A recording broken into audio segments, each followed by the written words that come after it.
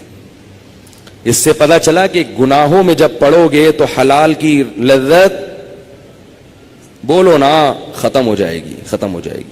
اور یہی ہو رہا ہے ہمارے معاشرے. بیویاں گھر میں بیٹھی ہوئی ہیں اور منہ کالے ہو رہے ہیں باہر جا کے.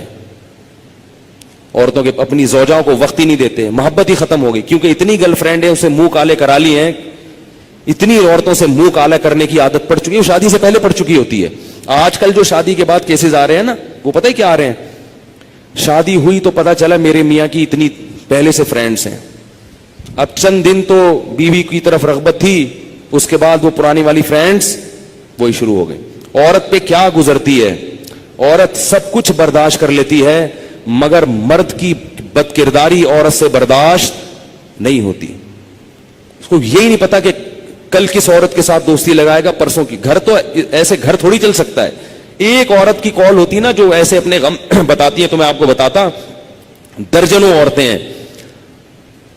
نتیجہ کیا نکلتا ہے کہ ان لڑکوں کو شادی سے پہلے لڑکیوں سے دوستیوں کی عادت پڑ چکی ہوتی ہے, وہ چسکے لے لیے ہوتے ہیں. اب شادی کے بعد پھر کہتے ہیں یار ایک بیوی یہ کیا ہے, یہ درجنوں لڑکیاں, درجنوں لڑکیاں. پہلے ہی سے جب بچہ بالغ ہو تو والدین کو اللہ کا واسطہ دے کے کہتا ہوں اپنے بیٹوں کی بیٹیوں کی فکر کرو. بچہ بالغ ہو برائیوں میں پڑنے سے پہلے اسے اس کو گھر بار پہ لگا دو. اتنا نیک شریف نکلے گا, دیکھو آپ دعائیں دو گے مجھے, ایسا پیارا بچہ نکلے گا آپ کا, تھوڑے دن میں اس کی اولاد ہو جائے گی, میاں بیوی بچہ, وہ اسی میں مشغول ہو جائیں گے. اس کے کیونکہ اللہ نے انسان کے دل میں فطری طور پر گناہ سے نفرت رکھی ہے. جب اس کی حلال طریقے سے تسکین ہو جائے گی تو فطری طور پر اس کا طبیعت جائے گی نہیں گناہ کی طرف. میرے جو بزرگ ہیں, میرے مشائخ ہیں, 13-14 سال کی عمر میں ان کی شادیاں ہوئی تھیں. ایسی پاکیزہ زندگی انہوں نے گزاری ہے. میرے جو بزرگ ہیں میں ان کی بات کر رہا ہوں, 13 سال 14 سال میں ان کی شادیاں ہوئی ہیں, ایسے پاکیزہ زندگی. تو میڈیا تمہیں جہنم کی آگ کی طرف لے کے جائے گا. تو اللہ نے في قلبي دوما يغمرني من فيض ضياء